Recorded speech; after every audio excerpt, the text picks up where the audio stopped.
My father cut me off that night for a single word disrespect. He froze my cards and my trust fund, smiling as if he had erased my existence with a snap of his fingers, but he forgot that the person kicked away from the table often learns how to buy the table itself. 6 months later, I walked into the boardroom with a buyout offer that ended his control for good. My name is Holly James, though for 27 years, the world knew me as Holly Waverly. I stood in the cracked asphalt of the executive parking lot, the soles of my shoes absorbing the biting chill of a damp November morning in Crown Falls, Illinois. The wind here always tasted like iron and wet concrete, a flavor that used to comfort me. It was the taste of industry, of legacy, of the empire my grandfather built from a single forge. Now, it just tasted like rejection. I looked up at the signage looming over the main entrance, Waverly Tool and Forge.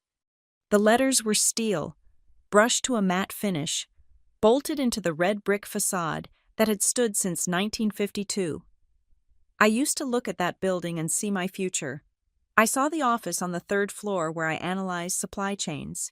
I saw the factory floor where I knew the shift supervisors by their first names. Today, I was looking at a fortress that had raised its drawbridge. I checked my watch. It was 6:45 in the morning. The first shift was just clocking in. I was not here to work. I was here to look at the wreckage of my life one last time before I started the long, humiliating process of rebuilding it from scrap. It had been 48 hours since the dinner. The memory did not drift in like a haze. It hit me with the violence of a car crash. I closed my eyes, and suddenly, I was back in the mahogany-paneled dining room of my father's estate. It was supposed to be a family dinner. That was the lie Graham Waverly told himself to feel human. In reality, every meal with my father was an informal board meeting where the mashed potatoes were served with a side of performance review. There were 8 of us at the table, my stepmother, terrified to make a sound that might interrupt him, my half-brother, who was too busy spending his allowance to care about the business, the CFO, who was practically a piece of furniture, and Caleb Knox. Caleb was the new addition. He was a restructuring consultant brought in from Chicago, a man who wore $3,000 suits and smiled like a shark that had just smelled blood in the water. He sat to my father's right, a position that used to be mine. My father was cutting into his steak, the knife screeching slightly against the china. That sound was the only thing audible in the room until he spoke. "The third quarter projections are soft," Graham said, not looking up. "We need to tighten the belt before the shareholder meeting in January. I am looking at the personnel overhead." I stiffened. I knew what that meant. I had seen the memos Caleb had been sliding across my father's desk for weeks.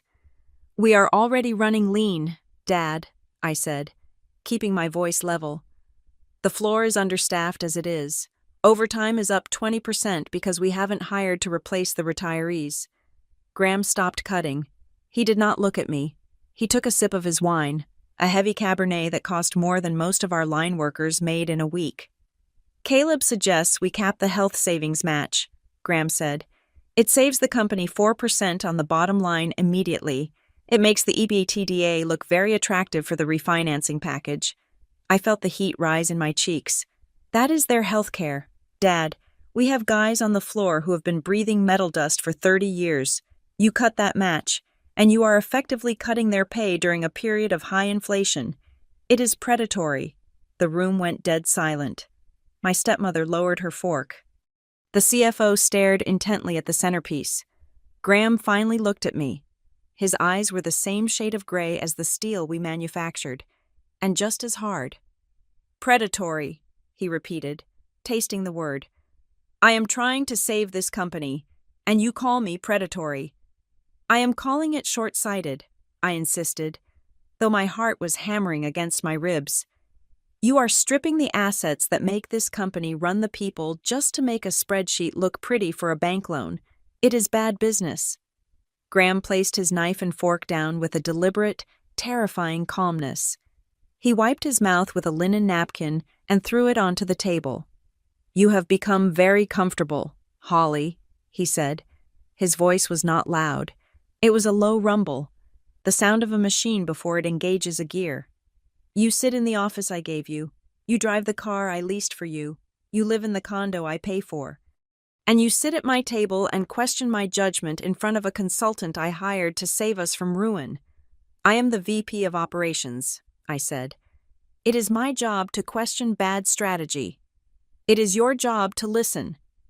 Graham slammed his hand on the table. The silverware jumped. It is your job to learn, but you do not want to learn. You want to lecture. You think because you went to business school, you know more than the man who built the roof over your head. I think you are losing touch. I said. I should have stopped. I knew I should have stopped. But the injustice of it, the image of the workers I saw every day being squeezed so my father could boast about profit margins pushed me over the edge. You are listening to him. I pointed a trembling finger at Caleb. Instead of the people who actually build your product. Graham's face turned a dark shade of violet. He stood up. He was a tall man, imposing, taking up all the air in the room. Disrespect, he hissed. The word hung in the air like a guillotine blade. Excuse me, I asked. I said disrespect, Graham roared. That is all I get from you? Ungrateful, arrogant, disrespect. He turned to the CFO, who was shrinking into his chair. Cutter, Graham commanded. The CFO blinked. Sir. You heard me. Cut her access. Now. Tonight. Revoke her login. Deactivate her badge. Call it and tell them to wipe her remote access immediately. Dad, stop, I said, standing up. We can discuss this. There is nothing to discuss, Graham said, buttoning his jacket as if the dinner was formally over. You think you are so smart?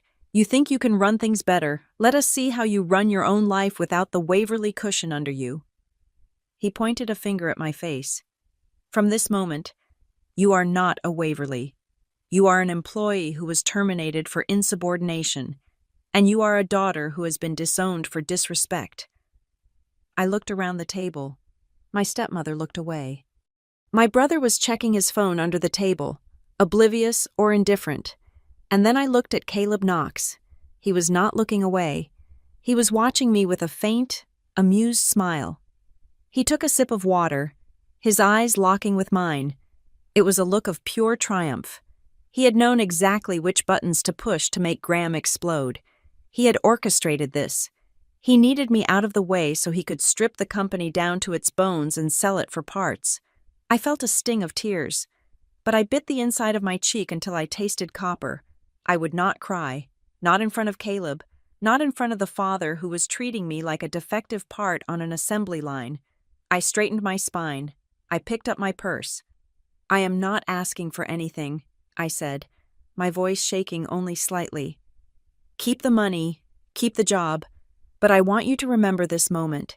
Dad, I just want you to stop hurting people to feel strong, because eventually there will be no one left to hurt. Graham let out a cold, dismissive laugh. Get out of my house. Go see how the real world treats people with zero capital and zero connections. Live on your own then. I turned and walked out. I did not run. I walked. I heard the heavy oak door slam shut behind me, the sound echoing like a gunshot. I got into my car, my hands shaking so badly I could barely find the ignition button. I drove for 20 minutes before I had to pull over because my vision was blurring. That was when the notifications started. First, it was my work email on my phone. Account action required. Your session has expired. I tried to log in. Access denied. User account disabled by administrator. Then, the banking app notification. I tapped it.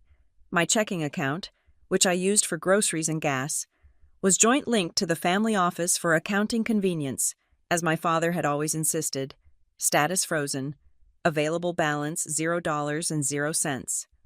I stared at the screen, the blue light illuminating the interior of my car. He had moved faster than I thought possible. He hadn't just fired me. He was trying to strangle me. I sat there in the dark, the rain beginning to drum against the roof. I had $300 in cash in my wallet. I had half a tank of gas, and I had the clothes on my back. But the final blow came a moment later.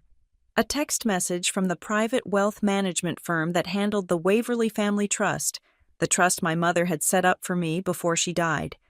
The trust that was supposed to be untouchable until I turned 30. I opened the message. Notification of amendment. The beneficiary status of the Holly Waverly Revocable Trust has been modified per the grantor's instructions. Current beneficiary access has been suspended pending legal review. He had found a loophole. He always found a loophole. I looked back up at the Waverly Tool and Forge sign in the present day. The morning shift whistle blew, a long, mournful sound that signaled the start of the grind. I watched the workers filing in, men and women I had fought for. Men and women whose benefits were about to be slashed so my father could buy a few more months of prestige. My phone buzzed in my pocket. It was a reminder for a credit card payment I could no longer make. I took a deep breath, filling my lungs with the cold, metallic air. Graham Waverly thought he had deleted me. He thought that by taking my name and my money, he had taken my power. He was wrong. He had just given me the most dangerous thing in the world, nothing to lose. I turned my back on the factory, got into my car, and drove away. I was not Holly Waverly anymore. That girl died at the dinner table. I was Holly James, and I had a lot of work to do. The unraveling of my life did not happen with a scream or an explosion. It happened with the soft, digital chirp of an electronic lock turning red.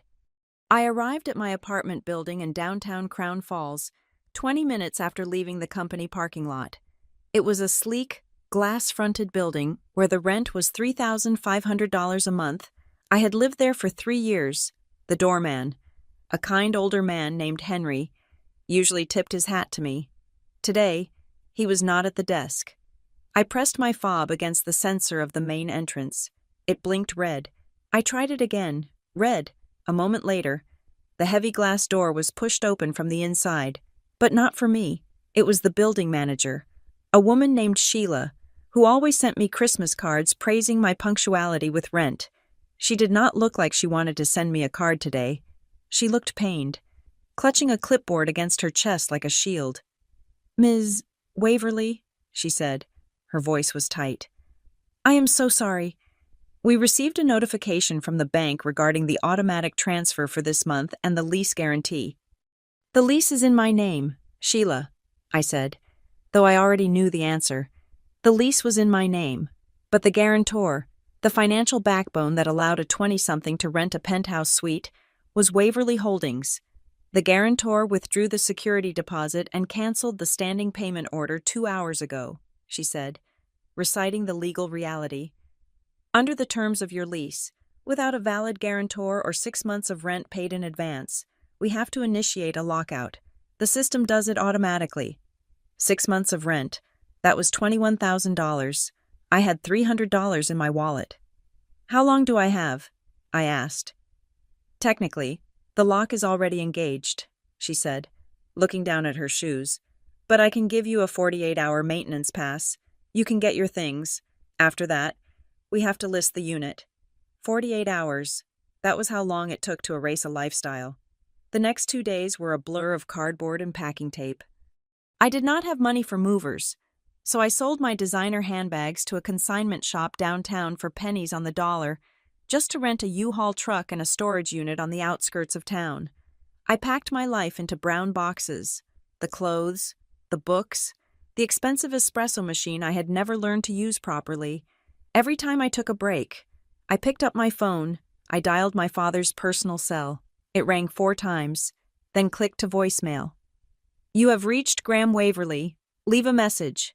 "Dad," I said into the receiver, sitting on the floor of an empty living room. "I am not calling to beg. I just want to know if this is really how you want to do this. You are not just hurting me. You are erasing me." I hung up. I waited 10 minutes and called my stepmother. The line did not even ring. It gave a sharp, 3-tone error sound, followed by a robotic voice telling me the customer was unavailable, blocked. I was not just cut off financially. I was digitally quarantined from the family. The only lifeline I received came on the second night, while I was taping up the last box of kitchenware. My phone buzzed with a message from an unlisted number. I knew who it was immediately by the syntax. "Please be careful. He is scrubbing the servers. HR files are being moved to external drives. He is cleaning house. It was Marla, the head of human resources. She had been at Waverly Tool and Forge for 20 years. She used to give me peppermints when I waited in the lobby after school. Now, she was risking her pension just to send me a text. I replied, "Thank you. Marla, keep your head down." I slept that night in a motel off the interstate that cost $59 a night. The sheets smelled of bleach and stale cigarette smoke. I stared at the water stains on the ceiling, realizing that for the first time in my life, I was entirely, terrifyingly anonymous. The next week was a lesson in humility. I needed a job. I had a Master of Business Administration. I had 5 years of experience as a Vice President of Operations. On paper, I was a catch. In Crown Falls, I was radioactive. I sat in an interview at a logistics firm 3 towns over. The hiring manager was a man named David, who had played golf with my father. He spent the first 10 minutes looking at my resume and the next 20 minutes looking at the door, as if he expected Graham Waverly to burst in and fire him just for speaking to me. "It is an impressive resume, Holly," David said, sliding the paper back across the desk. "But we do a lot of business with Waverly Tool, a lot of shipping contracts. I am a separate entity from my father." "David," I said, trying to project confidence, "my skills are my own." "In this town," he said, offering a sympathetic but final grimace. "Names carry weight, and right now, your name carries a lot of complexity. I cannot risk the contract." It happened 3 more times. The name Waverly, which had once opened every door in Illinois, was now bolting them shut. I was overqualified for entry-level jobs and too toxic for management roles. By the end of the second week, I was eating instant noodles and watching my cash reserves dwindle to double digits. I stopped applying for executive roles. I stripped Waverly off the top of my resume and just wrote Holly James, using my middle name as my surname. That was how I ended up at Redwood Compliance. Redwood was a small audit and regulatory firm tucked away in a strip mall next to a dry cleaner. The carpet was a depressing shade of gray. The fluorescent lights hummed constantly, and the coffee in the break room tasted like battery acid. They did not care who my father was. They only cared that I knew how to read a balance sheet and that I was willing to work for $22 an hour. The job is mostly data entry and compliance checks. The manager, a tired-looking woman named Karen, told me, "It is boring, it is repetitive, but it pays every 2 weeks. I will take it," I said. And just like that, the heiress to the Waverly manufacturing empire became a junior compliance clerk. I spent my days in a cubicle, cross-referencing tax codes and municipal safety regulations. It was mind-numbing work, but it gave me access to something I desperately needed: a quiet place to think and a computer terminal with subscriptions to public record databases. One rainy Tuesday, about 3 weeks into the job, I stayed late. The office was empty. I was supposed to be finishing a compliance report for a dental supply company, but my mind was drifting back to the legal wreckage of my departure. I needed to see exactly what I had signed. I logged into my personal cloud storage. I had always been meticulous about backing up my personal documents, a habit my father had ironically instilled in me. I found the folder labeled Employment, Waverly. I opened the PDF of my original employment contract. It was dated 5 years ago, signed the day I officially joined the company after grad school. I remembered that day. My father had handed me the pen with a beaming smile, and I had signed it without reading past the salary figure. I had trusted him. I scrolled through the legalese, standard non-compete clauses, confidentiality agreements, intellectual property assignments. It all looked standard. Then I reached the addendums. There was a section on the last page, buried under a paragraph about stock options. It was titled, Appendix B, Equity Vesting and Buy-Sell Provisions for Family Members. I leaned in, squinting at the screen. In the event of involuntary termination of a Class A family member shareholder, that was me. The shareholder retains the right to a prioritized buyback of controlling interest if the company's debt-to-equity ratio exceeds 4-to-1 for 3 consecutive quarters. I froze. I read it again. It was a safety valve. My grandfather must have insisted on it years ago to prevent the family from losing the company to banks if one generation got reckless. If the company was drowning in debt and they fired a family member, that family member had a legal right to step in and buy back the company at a formula-determined price to preserve the lineage. I had signed it. My father had signed it, but the clause only mattered if the debt-to-equity ratio was disastrous. Waverly Tool and Forge was supposed to be healthy. My father always bragged about our liquidity. My heart started to pound. I opened a new tab. I pulled up the public records for Waverly Tool and Forge. As a private company, they did not have to publish everything, but they had to file uniform commercial code statements for secured loans. I searched for Waverly Tool. The screen filled with results. Secured loan, equipment lien. That was normal. Manufacturing was capital intensive. Then I saw the filings from 6 months ago. There were 3 new liens against the company assets, but that was not what made my stomach drop. I switched to my old personal email archives. I searched for loan, guarantee, anything. I found a thread from 2 years ago. My father had CC'd me on a document regarding the refinancing of the main plant. He had probably done it by accident, mistaking my email for the CFO's. I opened the attachment. It was a personal financial statement for Graham Waverly. I looked at the numbers, and the breath left my lungs. He was not just rich. He was leveraged to the hilt. He had borrowed against his personal real estate.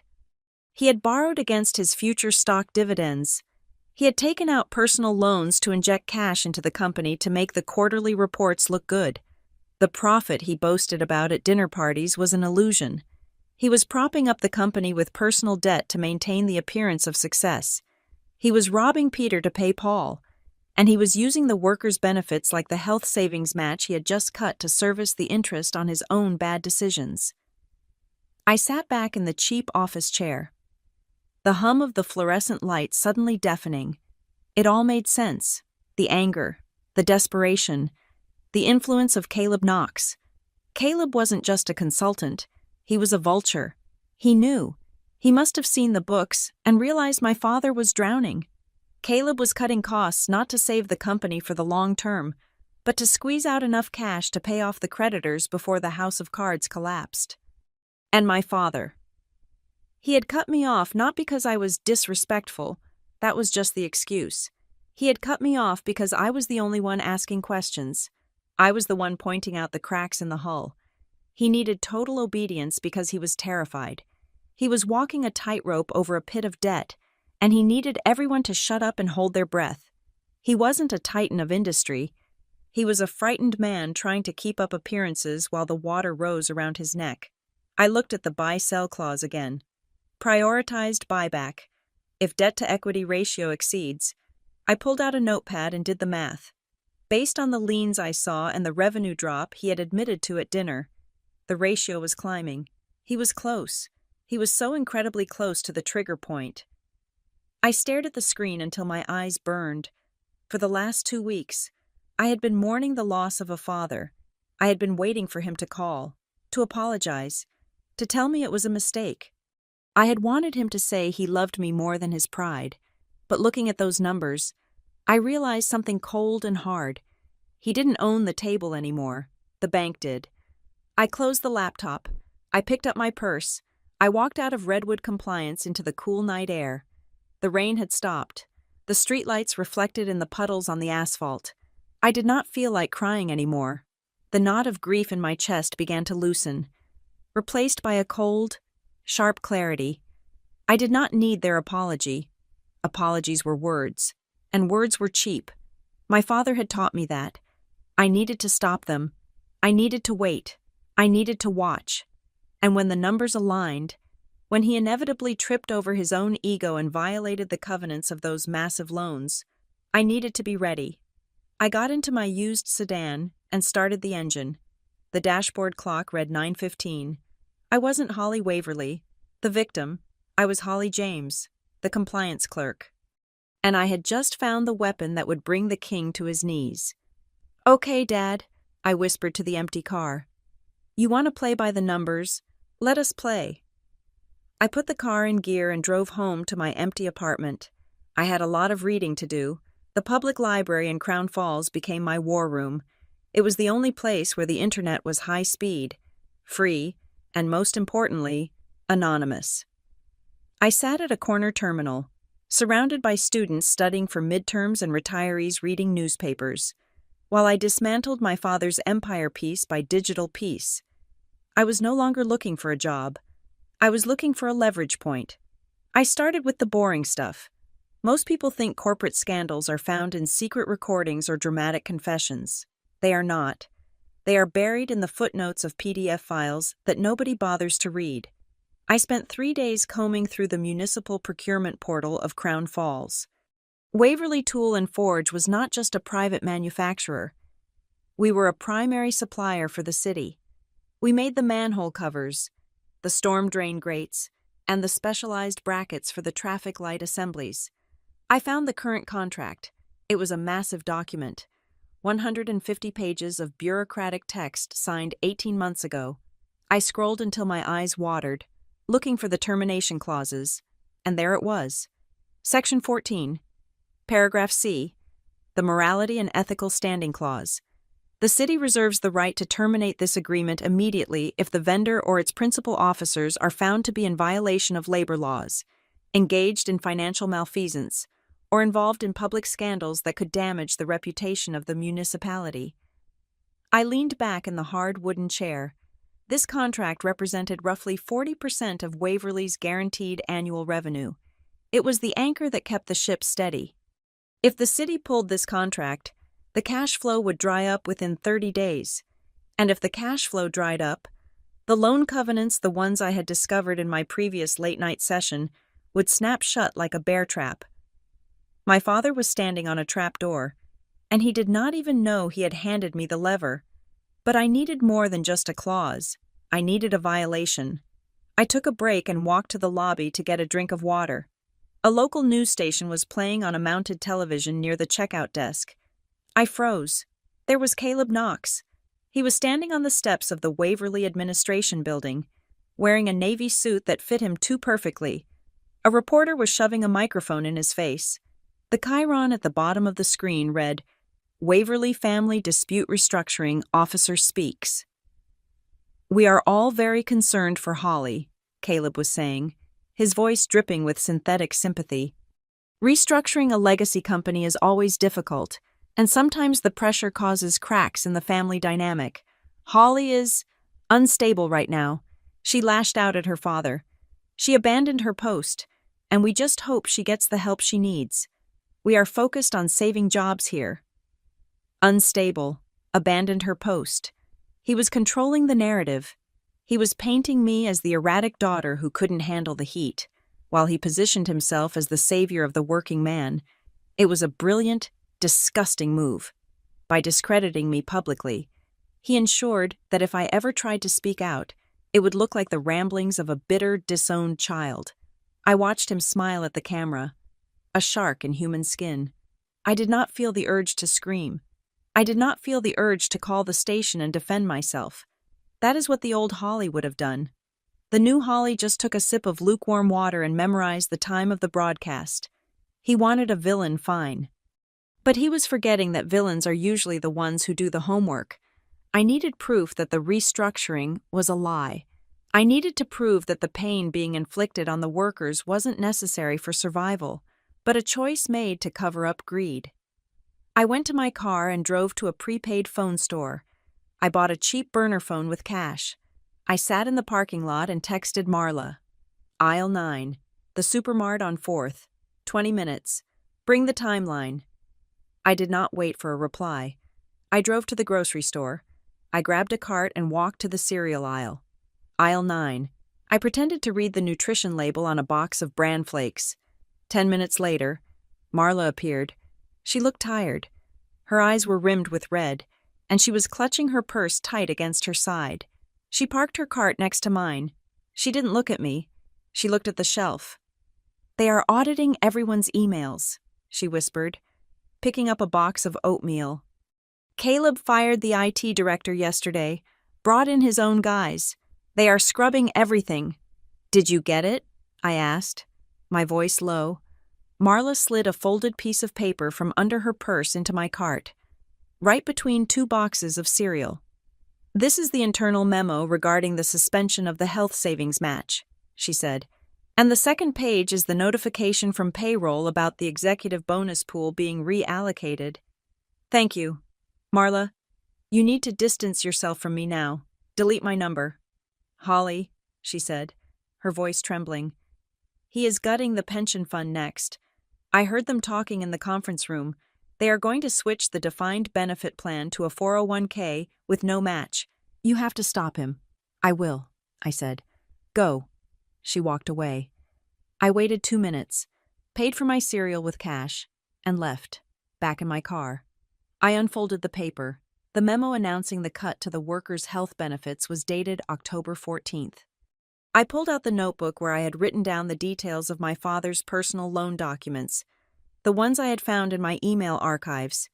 The date on the personal loan agreement, where Graham Waverly borrowed $5 million against his personal assets to inject into the company, was also October 14th. It was not a coincidence. My father had not cut benefits because the company was failing. He had cut benefits to free up cash flow on the exact same day he took on massive personal debt. He was effectively taking money out of the workers' pockets to pay the interest on a loan he used to keep his own chair at the head of the table. He was using the employee's livelihood to service his own ego. This was it. This was the financial malfeasance the city contract warned about. If I showed this to a judge, it might be a civil dispute. But if I showed this to the city council, it was a political hand grenade. But I wasn't ready to pull the pin yet. I needed to own the explosion. I drove back to my small apartment. I opened my laptop and navigated to the Secretary of State's business registration portal. I filled out the forms. Name of entity Holly James Holdings, LLC. I used my middle name. No Waverly, just James. It sounded like a shell company. It sounded boring. It sounded like nothing. I paid the filing fee with the last of my savings. Now, I had a vehicle. I needed an engine. The next morning, I put on the only suit I had, kept a charcoal gray blazer and trousers. I tied my hair back. I walked into the office of the Firefighters and Municipal Workers Pension Fund. This fund held a significant amount of local debt. They were conservative investors. They hated risk, and I knew, from my days reviewing the books, that they held a piece of the syndicated loan that Waverly Tool operated on. I asked to see Mr. Abernathy. He was an old friend of my grandfather's, a man who still believed in handshakes and hard numbers. He looked surprised to see me. "Holly," he said, gesturing to a chair. "I saw the news. Your father. Well, Caleb Knox says things are complicated." "Things are very simple, Mr. Abernathy," I said, sitting down. I placed a folder on his desk. It contained nothing but public records and the timeline I had constructed. "My father is leveraged at 5-1. He is using personal debt to cover operational losses, and he has triggered a potential default on the city contract by violating the ethics clause." Abernathy's eyebrows shot up. He opened the folder. He read the summary I had typed up. "If the city contract goes," I said calmly, "the company defaults on its primary loans within a quarter. Your fund holds $2 million of that paper. If Waverly goes under, you are looking at a total write-off." Abernathy took off his glasses. He rubbed the bridge of his nose. "Why are you telling me this? You want me to call the loan?" "No," I said. "Banks hate calling loans. It is messy. It involves lawyers and bankruptcy courts.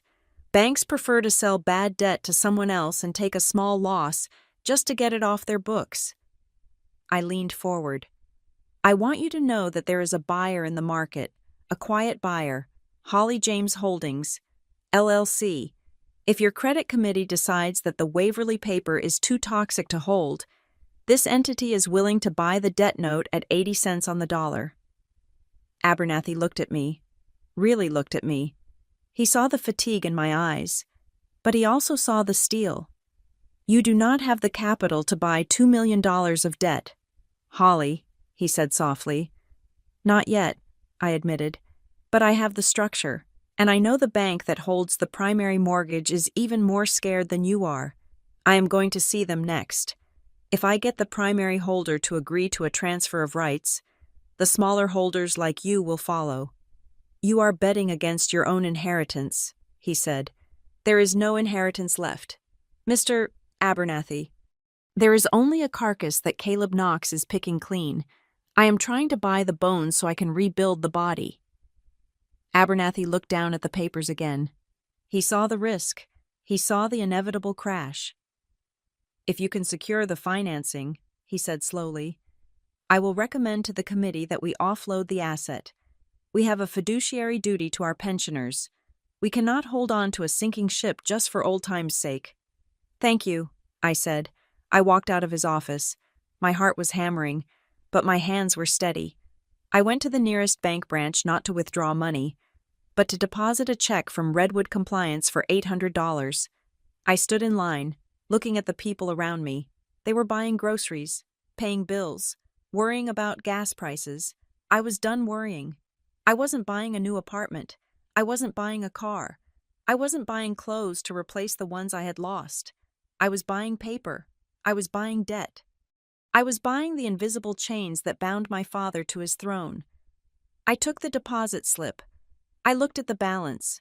It was small, but it was the seed. I had the LLC. I had the knowledge of the breach. And now, I had the first crack in the wall of their financial defense. I walked out into the sunlight. For the first time in weeks, the air didn't taste like iron. It tasted like opportunity. My father had 6 months to run his game. I just needed one day to end it. The summons arrived exactly 6 weeks, 2 days, and 4 hours after I had been exiled from the family kingdom. It did not come via a text message or a phone call. It arrived in the form of a heavy, cream-colored envelope delivered by a courier service to my mailbox at the Redwood Compliance office. The return address was embossed, the office of Graham Waverly. My hands did not shake as I opened it. 6 weeks ago, I would have torn it open with a desperate hope that my father had come to his senses. I would have looked for an apology. I would have looked for love. But the Holly who worked in a cubicle under fluorescent lights, the Holly who ate peanut butter sandwiches for dinner and spent her nights decoding municipal bond covenants, was not looking for love. I was looking for a signature. The letter was brief. It was an invitation to a family mediation at the estate. The language was carefully constructed to sound benevolent, using words like reconciliation, path forward, and closure. I knew exactly what it was. It was not a peace treaty. It was a surrender ceremony. I drove my used sedan up the winding driveway of the Waverly estate on a Tuesday evening. The landscaping was impeccable, the hedges trimmed to geometric perfection. The house looked like a castle made of brick and ivy, glowing warmly against the twilight. It was a beautiful lie. Inside, the foundation was rotting, eating itself alive with debt to keep the exterior looking exactly like this. I parked my car next to Caleb Knox's Porsche. The juxtaposition made me smile a grim, tight expression that didn't reach my eyes. The housekeeper, Mrs. Higgins, opened the door. She looked at me with sad, watery eyes and whispered that they were waiting in the library. I wanted to hug her, to tell her that I was going to save her pension fund, but I just nodded and walked past her. The library was my father's sanctuary. It smelled of old paper, leather, and expensive scotch. Graham sat in his high-backed wing chair by the fireplace. He looked tired. The shadows under his eyes were deep, and for a second, I felt a pang of pity. But then I saw Caleb Knox leaning against the mantel, nursing a crystal tumbler of amber liquid, and the pity evaporated. "Holly," my father said. He did not stand up. "Thank you for coming. You sent a courier to my job." "Dad," I said, remaining standing. It didn't feel optional. "Sit down, please," he said, gesturing to the chair opposite him. The child's chair, the one that was slightly lower than his, forcing anyone who sat in it to look up at him. It was a power dynamic he had engineered years ago. I sat, I crossed my legs, and placed my purse on my lap. I waited. "We have been worried about you," Graham began, his voice dropping into that smooth baritone register he used for shareholders' meetings. "This separation, it is not good for the family. It is not good for the company image. I imagine it is not, I said neutrally. Especially with the rumors circulating about the city contract. Caleb flinched, just a tiny twitch of his jaw muscle. But I caught it. They knew about the rumors. They didn't know I was the one who had whispered them to the wind. Exactly, Caleb said. Stepping forward, he placed his drink on a coaster. Holly, look, we all said things we regret. Your father is under a lot of pressure. You know how he gets, but he wants you back in the fold. Not at the company, not yet, but as a daughter. He picked up a thick leather folder from the desk and held it out to me. We have drawn up a settlement, Caleb said. A way to give you a fresh start, a safety net so you don't have to work at that, whatever that place is. I took the folder. I opened it. It was 30 pages of dense legal text. I skipped the preamble and went straight to the terms. It was an offer to purchase my Class B preferred shares, the non-voting stock my mother had left me. The price listed was insulting. It was roughly 40% of their face value. But the real poison was in the attached clauses. Clause 7. Non-disparagement and non-compete. If I signed, I could never speak about the company's internal operations. I could never work for a competitor or a vendor within 500 miles. Clause 9.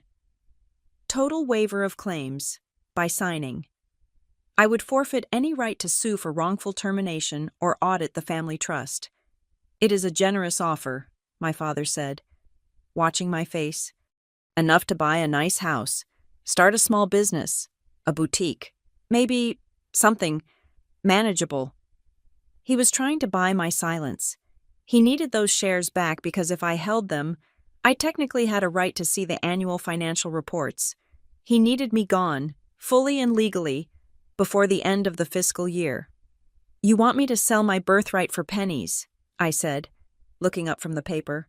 We want to secure your future, Caleb corrected smoothly. And frankly, Holly, the company isn't as liquid as it used to be. This is the best cash offer you're going to get. If the market turns, those shares could be worth zero. He was almost telling the truth, but for the wrong reasons. I flipped to the back of the agreement, and there it was, the mechanism of the sale. They had structured it as a voluntary private redemption, a simple exchange of cash for stock between family members. But my mind flashed back to the document I had found in my cloud storage 3 weeks ago. The buy-sell trigger in the original corporate charter. According to the addendum I had memorized, if a family member was forced to divest their shares, meaning if the sale was not voluntary, but a condition of separation, the valuation of the company had to be performed by an independent third party. And more importantly, if the independent valuation proved that the company's debt-to-equity ratio was above the safety threshold, which I knew it was, the selling shareholder had the right of first refusal to purchase the voting shares of the majority holder to stabilize the asset. It was a paradox, a trap my grandfather had built to stop a reckless heir from gutting the company.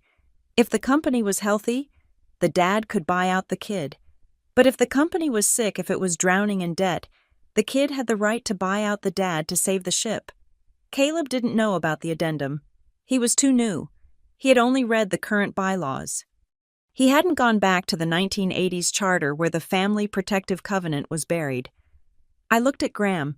He was watching me with a mixture of expectation and annoyance. Dad, I said softly, are you sure you want to do this? Are you sure you want to play by the papers? Graham let out a short, sharp laugh. The papers, Holly. Papers are what you know best. You love rules. You love procedure. Well, here is the procedure. Sign the deal, take the check, and let us be a family again at Christmas. If I sign this, I said, tapping the document, I am admitting that I am being forced out. You are making this a condition of our relationship. Call it what you want, Graham said, waving his hand dismissively. Just sign it. Stop being difficult. It is disrespectful. There was that word again, disrespectful. It was the key that turned the lock in my heart. Okay, I said. I will sign, Caleb smiled. It was the smile of a man who thought he had just closed a deal. He handed me a gold fountain pen. I turned to the signature page. I did not sign the line marked, "Agreed to voluntary redemption." Instead, I took the pen and drew a firm line through that paragraph. I moved my hand down to the section labeled Statement of Involuntary Separation and Request for Formal Adjudication. It was a standard boilerplate section at the bottom of most legal settlements, usually ignored. It meant, "I am taking the money, but I am noting for the record that I am doing so under duress and require the transaction to be recorded in the corporate minutes." I signed my name there, Holly James. By signing that specific line, I wasn't just taking the money, I was officially categorizing the transaction as a hostile divestiture, and a hostile divestiture, under the old charter, automatically triggered the Family Protective Covenant. I closed the folder. I didn't hand it to Caleb. I placed it gently on the desk in front of my father. "There," I said. "It is done. I have agreed to your terms of separation." Caleb reached for the folder, checking the signature. He saw my name. He didn't notice which line I had signed. He didn't care. He just saw ink on paper. "Good," Caleb said, exhaling. "Smart choice. Holly, when do I get the check?" I asked. "Funds will be wired in 3 business days," Caleb said, "once we file the stock transfer." "Perfect," I said. I stood up. My legs felt light. The air in the room seemed to vibrate. "Dad?" I said. Graham looked at me. He was already pouring himself another drink. He looked relieved. He thought he had won. He thought he had just bought his freedom from my judgment. "What?" he asked, swirling the scotch. "I hope the report looks good," I said. "What report?" "The quarterly," I said. "I really do." I turned and walked to the door. I could feel their eyes on my back. I could feel Caleb's smug satisfaction radiating like heat. They had no idea. By filing that stock transfer with my signature on the involuntary line, they were about to legally mandate an external audit of the company's debt, and once that audit hit the books, the debt ratio I had discovered would be official record, and then the clause would activate. I would not be the one selling. I would be the one with the legal right to buy. I walked out of the house and into the cool night air. The stars were bright above the Crown Falls skyline. I got into my car. I waited until I was past the iron gates before I pulled over to the side of the road. I pulled out my phone. I typed a message to the lawyer I had hired on a contingency fee, a shark I had found who hated Caleb Knox more than I did. "It is signed. I executed the involuntary separation clause. They are filing the transfer on Friday." I watched the message send. Then I typed one more line. "Now, we just wait for him to pull the lever." I dropped the phone in the passenger seat and drove away. My father thought he had just cut me out of the will. In reality, he had just signed the death warrant for his own reign. He had handed me the gun, loaded it, and pointed it at his own foot. All I had to do was wait for him to pull the trigger. Silence was not just a strategy, it was a shroud. For the 3 weeks following the signing of the settlement agreement, I vanished. I did not post on social media. I did not return calls from the few friends who were brave enough to reach out to the outside world, and specifically to the residents of the Waverly estate. I was a defeated woman licking her wounds in a cheap apartment, presumably crying over a pint of ice cream. I wanted them to believe that. I needed them to believe that. My reality was starkly different. I was living in a studio apartment that smelled faintly of boiled cabbage from the neighbor's unit. I drove my sedan until the check engine light became a permanent fixture on the dashboard. I ate peanut butter sandwiches for lunch and dinner. I saved every single penny, but while I lived like a pauper, I was thinking like a predator. The check for my shares, the settlement money Graham and Caleb had been so eager to push on me, had cleared. It was a significant sum, enough to live comfortably for a few years, but I did not touch it. I did not buy a new dress or a better car. I moved the entire amount into the corporate account of Holly James Holdings, LLC. Then, I went shopping. But I was not shopping for shoes. I was shopping for my father's anxiety. I knew that Graham Waverly had a weakness for local prestige. He liked to bank with institutions where the branch manager knew his name and offered him coffee in a porcelain cup. He used the First State Bank of Crown Falls for his personal lines of credit. It was a regional bank, conservative, and currently overexposed to the manufacturing sector. I made an appointment with the Vice President of Commercial Lending, a man named Arthur Pym. I did not go as Holly Waverly. I went as the managing partner of a private investment vehicle. I wore my one good suit. I pulled my hair back tight. I carried a briefcase that contained nothing but risk assessments I had printed at Redwood Compliance. Arthur Pym looked tired. He was a man who had spent 30 years approving loans on handshakes, and now the modern economy was eating him alive. "Ms. James," he said, looking at my business card. "I am not familiar with your firm. We are new to the region," I lied smoothly. "We specialize in distressed asset acquisition and high-risk debt mitigation." Pym stiffened. "Distressed assets. We are a very healthy institution." "I am sure you are," I said, leaning forward.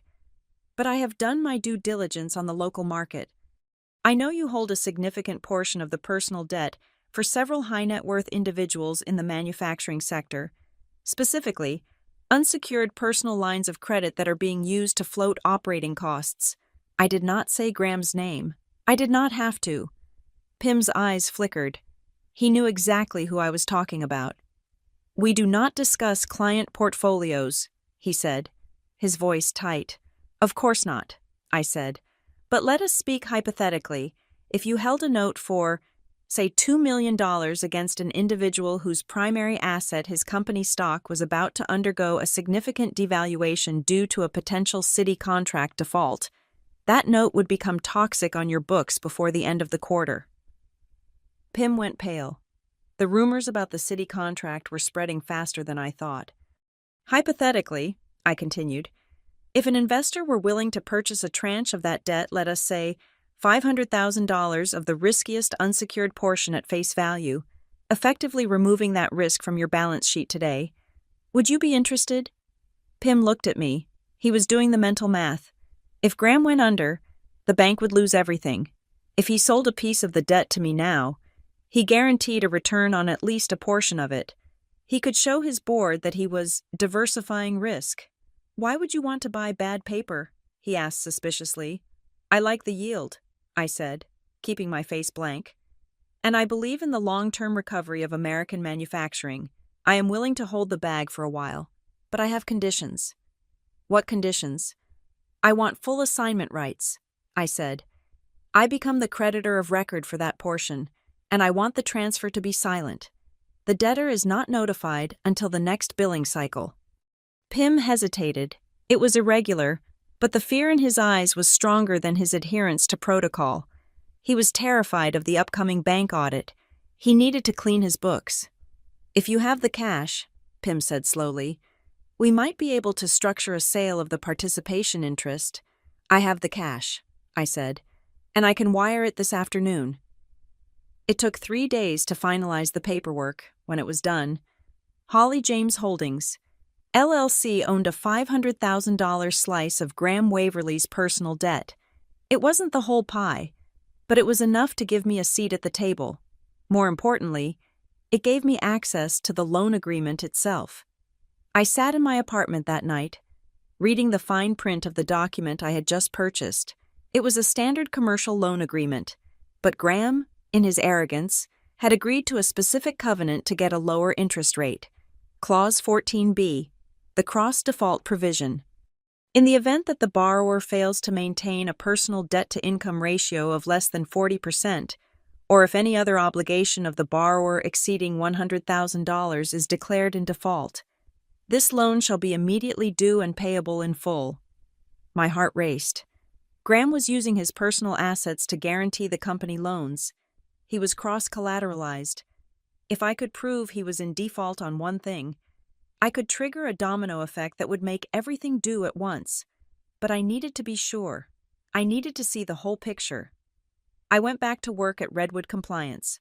My job there was mundane checking boxes on forms, but it gave me access to the LexisNexis risk management database.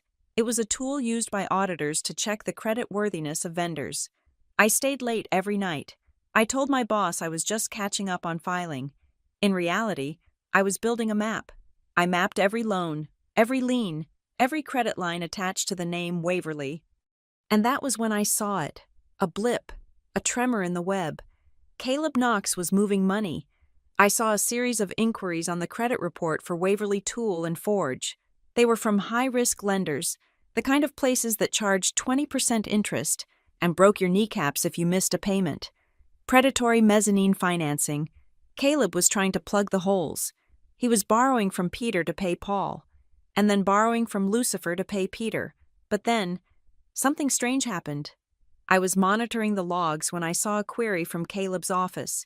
He was looking at the creditor list. He had noticed that First State Bank had sold a piece of the debt. He did not know who bought it. The bank had listed the buyer simply as HJH, LLC. I imagined Caleb sitting in my father's office, staring at that acronym, HJH. It could mean anything. Harold Jones Holdings, Heavy Jupiter Hedge. He started making calls.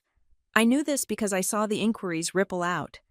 He was calling other banks, asking if anyone else was selling Waverly paper. He was getting paranoid.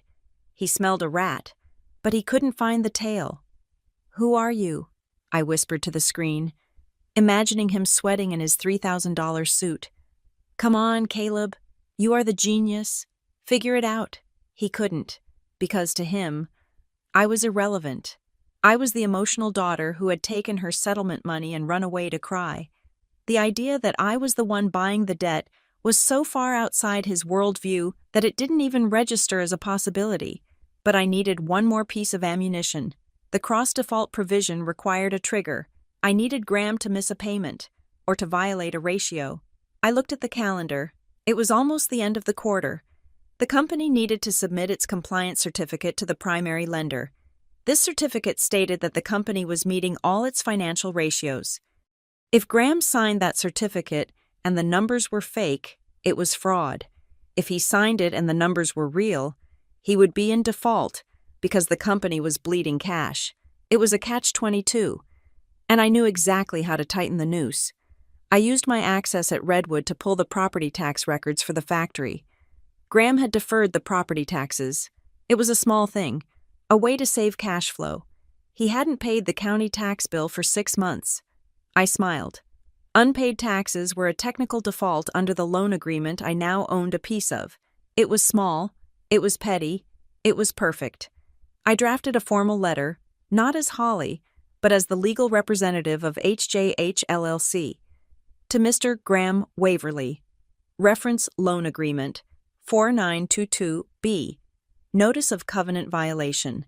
It has come to our attention that there is an outstanding tax lien against the collateralized property located at 400 Industrial Way. Under Section 14B of your loan agreement, failure to keep all collateral free of encumbrances constitutes an event of default. You have 10 days to cure this default. Failure to do so will result in the immediate acceleration of the full principal amount. I did not send it yet. I printed it. I held the paper in my hand. It weighed nothing, but it felt heavier than a sledgehammer. This was not just a letter. It was a deadline. My father had spent my entire life using deadlines to control me. Be home by 10. Graduate by 22. Get promoted by 25. He used time as a weapon. He squeezed people until they popped. Now, I held the stopwatch. I put the letter in a plain envelope. I did not mail it. I wanted to deliver it when the moment was right. I walked to the window of my apartment. Outside, the city of Crown Falls was sleeping. The factory was running the night shift. I could see the faint orange glow of the sodium lights in the distance. I wasn't just buying debt anymore. I was buying his panic. The phone rang. I stared at it. It was late, almost 11 at night. The number was blocked. I picked it up. "Hello? Who is backing you?" It was Caleb. His voice was low, dangerous. He sounded like a man who had been pacing the floor for hours. "I am sorry, but you must have the wrong number," I said, my voice deliberately sleepy and confused. "This is Holly." "Don't play dumb." "Holly," Caleb snapped. "I know you are up to something. I can feel it. You signed that settlement too easily. You walked away too quietly. Who is HAH? My heart hammered against my ribs, but I kept my breathing steady. Caleb, I am sleeping, I said. I am living in a studio apartment and working a temp job. I don't know what HJH is. Is Dad okay? Dad is fine, Caleb hissed. But if I find out you are messing with the financing, I will bury you. You have a non-compete. You have a non-disparagement. I will sue you into the ground. I haven't said a word to anyone, I said truthfully. I am just trying to survive. Good night, Caleb. I hung up. My hands were shaking, but not from fear, from adrenaline. He was rattled. He was looking at shadows and seeing monsters. He was right to be afraid. I looked back at the printed letter on my desk. He thought I was messing with the financing. I wasn't messing with it. I was becoming it. I turned off the light. I had to wake up early tomorrow. I had to go to work at Redwood and file one more report. But the real work was done. The trap was set. The cheese was placed, and the rat was already sniffing around the edges. I closed my eyes, and for the first time in months, I slept without dreaming of the dinner table. I dreamed of a boardroom. And in my dream, the chair at the head of the table was empty, waiting for someone who could afford to sit there. The invitation for the Waverly Foundation Autumn Gala arrived 3 days after I had sent the anonymous covenant violation letter. It was a heavy cream-colored card with gold leaf lettering, the kind that cost $15 a unit just to print. It was a summons, not an invitation. My father was throwing a party, not because he felt charitable, but because he was terrified. The rumors about the city contract were leaking like oil from a cracked engine block. He needed a show of force. He needed the mayor, the city council, and the local press to see the Waverly family standing strong, united, and philanthropic. He needed to wash the stain of financial instability away with vintage champagne and tax-deductible donations. And he needed me there as a prop. I stood in front of the full-length mirror in my tiny studio apartment. I was wearing a black dress I had bought at a thrift store for $40. It was simple, elegant, and severe. I wore no jewelry. I pulled my hair back into a tight chignon. I looked like a penitent nun, which was exactly what they wanted. Caleb had called me the day before. Wear something nice. Holly, he had said, his voice dripping with false camaraderie. Your father wants to make a public gesture of reconciliation. It will look good for everyone if the prodigal daughter returns to the fold. Just smile, wave, and don't say anything stupid. I will be there, I had replied. I arrived at the Crown Falls Country Club at 7 o'clock. The valet parking lot was already full of luxury sedans and sports cars. I parked my dented sedan myself in the overflow lot and walked to the entrance. The ballroom was suffocating. The air smelled of expensive perfume, roast beef, and desperation. My father had pulled out all the stops. There were ice sculptures, a string quartet playing Mozart, and centerpieces made of white orchids that probably cost more than the severance packages of the 3 machinists he had fired last week. I scanned the room. I saw the mayor holding a martini, laughing at something Graham was saying. My father looked dashing in his tuxedo, playing the role of the benevolent patriarch to perfection. Caleb was hovering nearby, whispering into the ear of a local reporter. I walked to the check-in table. The girl with the clipboard ran her finger down the list. "Oh, Ms. Waverly," she said, her smile faltering slightly. "You are at table 19. Table 19. I looked at the floor plan. The head table, table 1, was front and center. That was where my father, my stepmother, Caleb, and the mayor sat. The primary investor tables ringed the dance floor. Table 19 was in the back corner, directly next to the swinging doors of the kitchen. It was the exile table. It was where you put the distant cousins and the people you were obligated to invite, but hoped would not show up. It was a calculated insult. They wanted me in the room to prove I existed, but they wanted me invisible enough to not cause trouble. I walked to my seat. The other people at the table were 2 junior suppliers and an elderly aunt I had not spoken to in 10 years. I sat down, keeping my back straight. I accepted a glass of water. I did not drink the wine. I needed a clear head. The evening dragged on. There were speeches about community, legacy, and the unbreakable spirit of Crown Falls.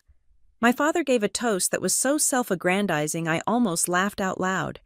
He talked about family values while his own daughter sat by the kitchen door smelling the fish being plated. Then, it was Caleb's turn. He walked to the podium. The spotlight hit him, reflecting off his perfectly gelled hair. "Ladies and gentlemen," Caleb said, his voice smooth and amplified. "Tonight is about unity. And speaking of unity, we are so touched to have Graham's daughter, Holly, with us tonight." The spotlight swung wildly across the room. It blinded me for a second before settling on my face. I didn't blink. I didn't look away. I stared right back at him. "Holly," Caleb continued, his tone shifting into something patronizing, like an adult scolding a toddler. "We know it has been a difficult few months. Growing pains are hard. Rebellion is a natural part of finding oneself. But your father wants you to know that the door is always open for you to apologize and come home." The room went silent. It was an ambush. He was framing my firing as a teenage tantrum. He was calling me rebellious in front of the entire business community of Crown Falls. He was daring me to make a scene. If I yelled, I looked crazy. If I stayed silent, I looked submissive. "Why don't you stand up?" "Holly," Caleb goaded. "Show everyone that the Waverly family is ready to heal." He wanted me to stand up, bow my head, and accept the narrative that I was the problem. I placed my napkin on the table. I stood up, but before I could do anything, a chair scraped loudly against the parquet floor near the front of the room. It came from table 2, the table reserved for the company's oldest and most conservative investors. An old man stood up. He was leaning heavily on a cane, his white hair shocked up like a lion's mane. It was Elliot Crane. Elliot was a legend in Crown Falls. He had been the first person to invest in my grandfather's forge 50 years ago. He owned 12% of the voting stock, and he famously hated finance guys like Caleb. Elliot did not look at the stage. He turned his back on Graham and Caleb and began to walk, a slow, rhythmic thump step of his cane. He was walking toward the back of the room, toward me. The room held its breath. Graham stopped smiling. Caleb gripped the podium. Elliot Crane walked all the way to table 19. He stopped in front of me. He looked at my cheap dress, my pulled-back hair, and the kitchen doors behind me. Then he looked at my face. "Holly," he rumbled. His voice was gravel and old iron. "Mr. Crane," I said softly. He extended a hand. It was calloused and shaking slightly with age. "It is good to see you," he said, loud enough for the nearby tables to hear. "I was wondering where the brains of the operation had gone. You are the only person in this family who knows the difference between a balance sheet and a blast furnace." The silence in the room changed. It shifted from awkward tension to stunned shock. Graham was moving now. He rushed down from the head table, his tuxedo tails flapping. "Elliot," Graham called out, his laugh brittle and nervous. "Elliot, you must be confused. The VIP bar is open in the lounge. Let me walk you there. Holly is just sorting some things out." Graham tried to take Elliot's arm. Elliot snatched his arm away. He looked at my father with pure disgust. "I am not confused, Graham," Elliot snapped. "I am bored. I am bored of listening to your consultant talk about synergy. I came over here because I wanted to hear what Holly has to say." He turned back to me. "What do you have to say?" "Holly, you have been quiet for months. Why?" Graham's eyes widened. He looked at me, and for the first time, I saw genuine fear. He knew I knew things, but he didn't think I would dare say them here. Caleb was shouting into the microphone now, trying to regain control. "If everyone could please take their seats, the dessert course is being served." Nobody moved. Every eye in the room was on table 19. I looked at Elliot. I looked at my father. I did not need a microphone. I had projected my voice over the roar of stamping machines on the factory floor for 5 years. I knew how to pitch my voice so it carried. "I don't have a speech, Mr. Crane," I said, my voice clear and steady in the hush. "I just have a question." I turned my gaze to the mayor, then to the investors at the nearby tables. "If this company is as strong as my father says," I said, "and if we care so much about corporate ethics tonight, Then perhaps someone should ask why the employee health benefits were cut on October 14th. I let the date hang there. October 14th, I repeated. The exact same day, a $5 million personal loan was signed by the executive chairman. The whisper started like a breeze and turned into a gale. Personal loan. October 14th. Graham went white, his mouth opened, but no sound came out. I wasn't done. It is a strange coincidence, I said, looking straight at Caleb Knox, that the money saved from the workers' insulin and heart medication matches the monthly interest payment on that loan almost to the penny. Caleb looked like he had been slapped. He stepped back from the podium, the feedback from the microphone screeching through the room.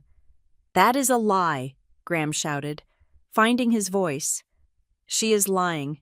She is bitter because I fired her." "Am I?" I asked. I didn't shout. I didn't have to. "Check the dates. It is all public record if you know where to look." I turned to Elliot Crane. "It was lovely to see you, Elliot, but I don't think I will stay for dessert. I have a feeling it is going to be hard to swallow." I picked up my purse. I walked past my father. He was trembling with rage, his hands clenched into fists. But he couldn't touch me. Not here, not in front of the mayor. I walked out of the ballroom. Behind me, the sound of polite society crumbling was sweeter than any music. I retrieved my car and drove home. My heart was pounding, but my hands were steady on the wheel. I had just lit a match in a room full of gasoline fumes. I got back to my apartment at 10:30. I poured myself a glass of tap water and sat down at my laptop. I knew there would be fallout. Caleb would attack. He would sue. He would spin. But the seed was planted. Elliot Crane would ask questions. The mayor would ask questions. My email inbox chimed. It was a new message. The sender was Anonymous88. No subject line. I opened it. It was a single attachment, a scanned PDF. I clicked it open. It was a copy of an internal wire transfer log from the Waverly Finance Department. It was dated 3 days ago. It showed a transfer of $200,000 from the Capital Improvement Fund money, meant for fixing the factory roof, into an account labeled KNX Consulting Services, Retainer. And then, a second transfer from KNX Consulting to an offshore account in the Cayman Islands, and a third transfer, from a different offshore entity, back into Graham Waverly's personal account to cover a margin call on his stock portfolio. They were cycling the money. They were stealing from the company to pay the consultant, who was kicking it back to the owner to keep him solvent. It was embezzlement. It was fraud. It was prison time. I stared at the screen. I didn't know who sent it. Maybe Dana Reese, the accountant. Maybe someone else who had heard the whispers. It didn't matter. Caleb had looked at me at the gala and realized I had the timeline. But he didn't know I had this. He thought I was playing checkers. He thought I was playing for an apology. I looked at the wire transfer log. "Checkmate," I whispered. I saved the file to 3 different encrypted drives. I printed a copy and taped it under my mattress. The gala was over. The party had ended. Now, the demolition began. The meet was set for 3 in the morning at a 24-hour laundromat on the edge of town. It was the kind of place that smelled of fabric softener and despair, where the fluorescent lights flickered with a rhythmic, headache-inducing buzz. I sat on a plastic bench, watching a load of towels tumble in dryer number 4. I did not have any laundry.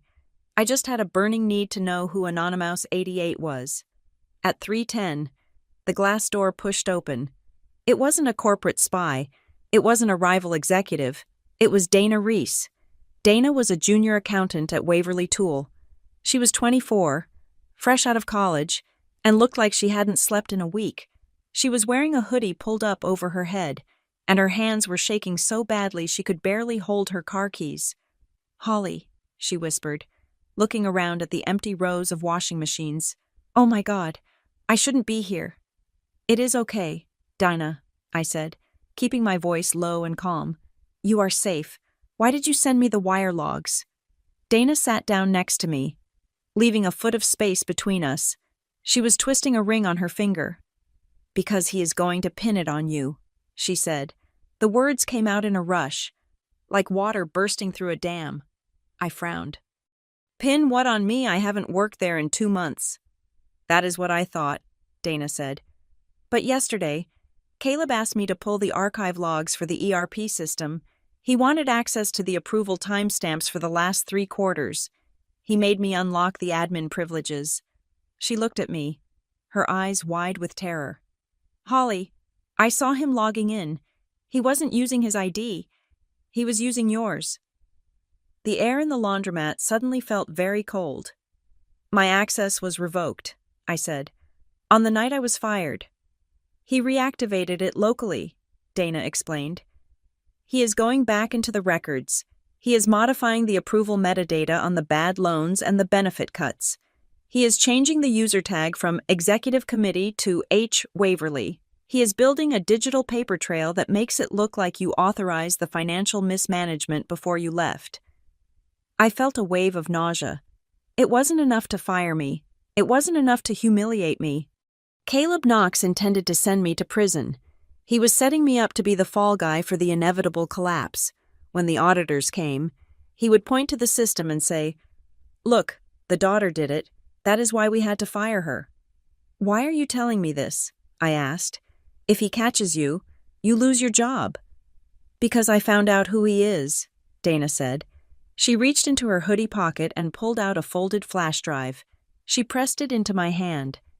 I did a background check on him, a real one, not the sanitized bio on his website. "What is he?" "He is a Grim Reaper. Holly. He worked for a fund in Ohio 5 years ago called Stratus Capital. They specialize in distressed asset stripping.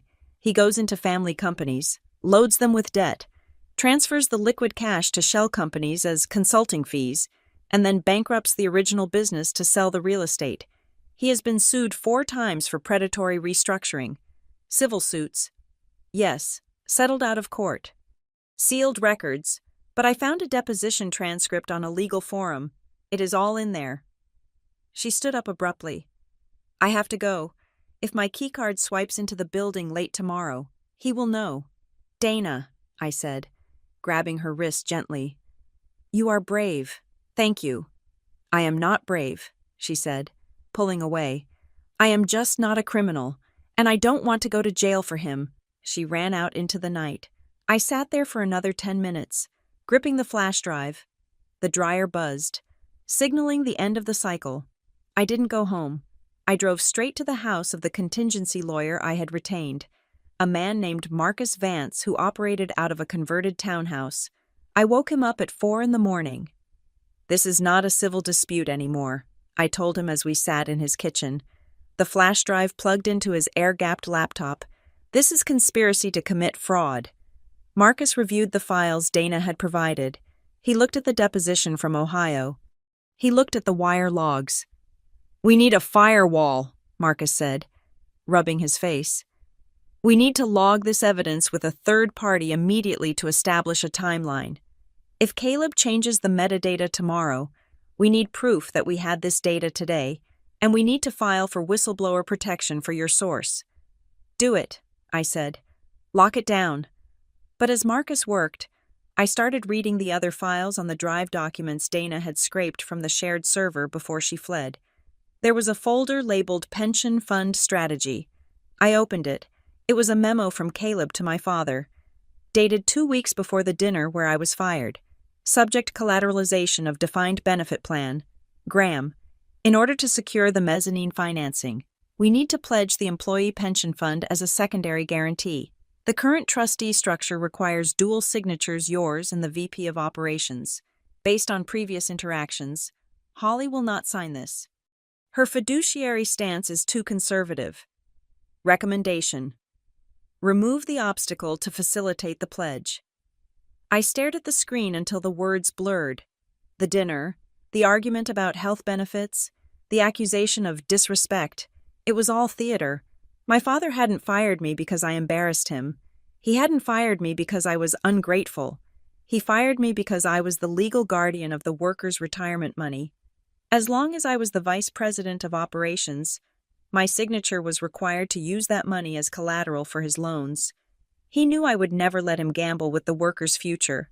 So he manufactured a fight, provoked me into speaking out, and used it as an excuse to remove me so he could steal the pension fund. He didn't hate me. He just viewed me as a compliance issue to be resolved. I closed the laptop. A cold, hard stone settled in my gut. It replaced the last lingering bits of sadness I had felt for the loss of my family. "Are you okay?" Marcus asked, looking up from his notes. "I am fine," I said.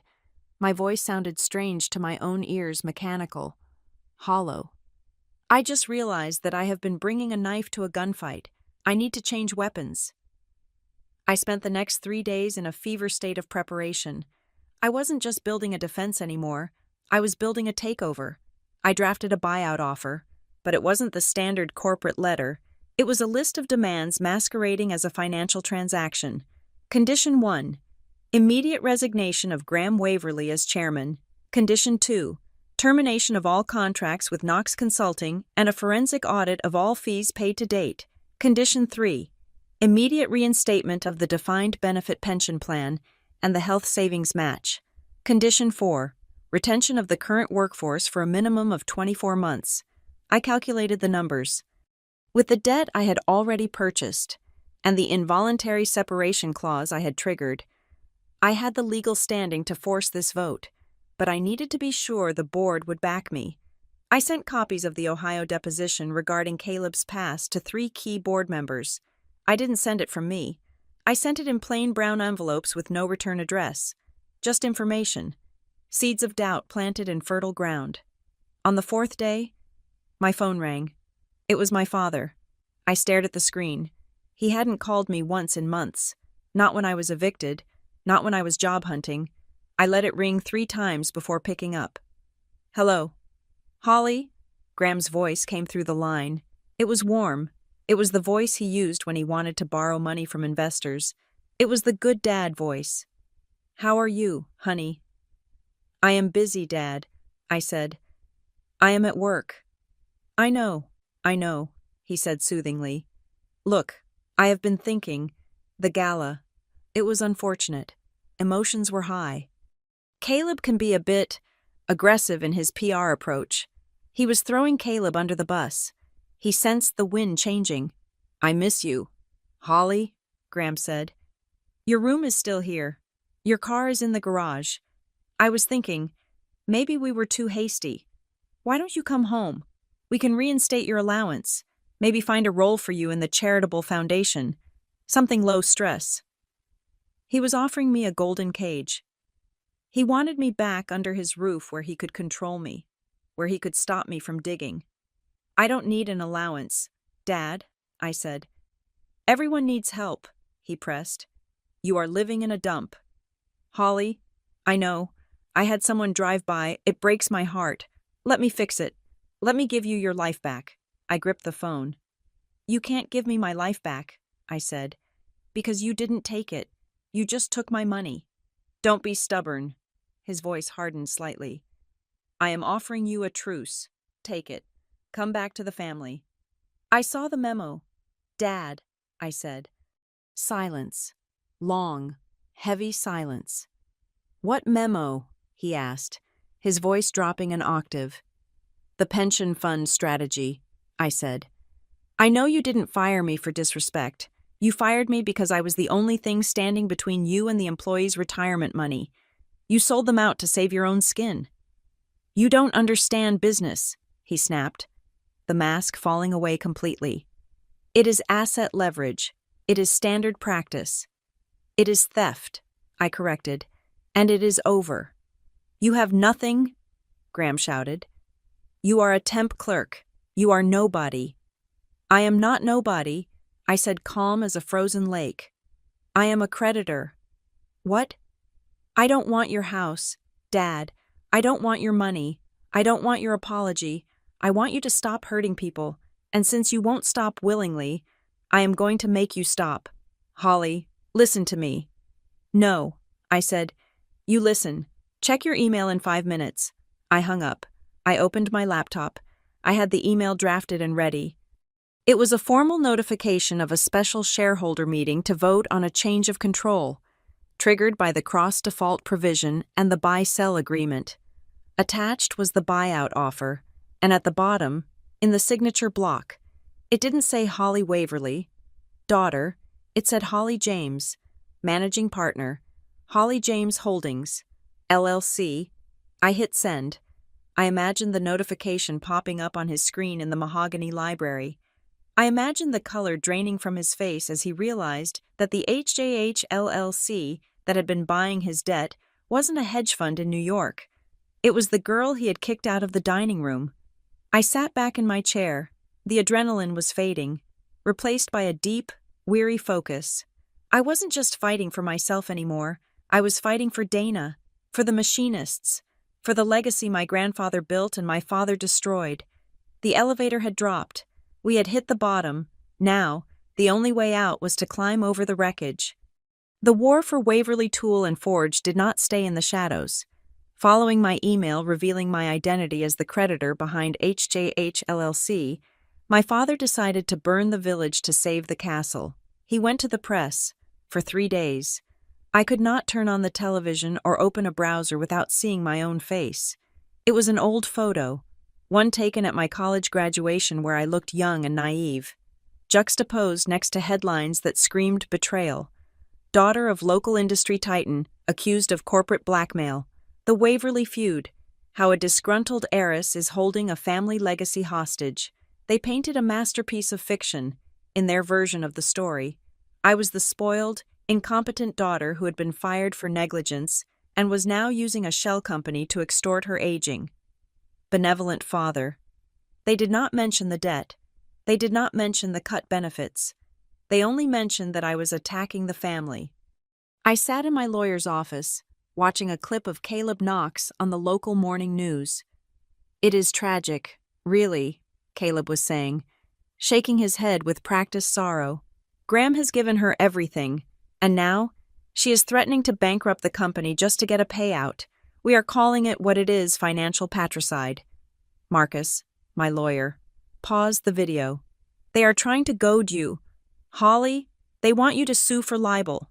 If you sue, you open yourself up to discovery, and they will drag the process out for 2 years while they drain the company accounts.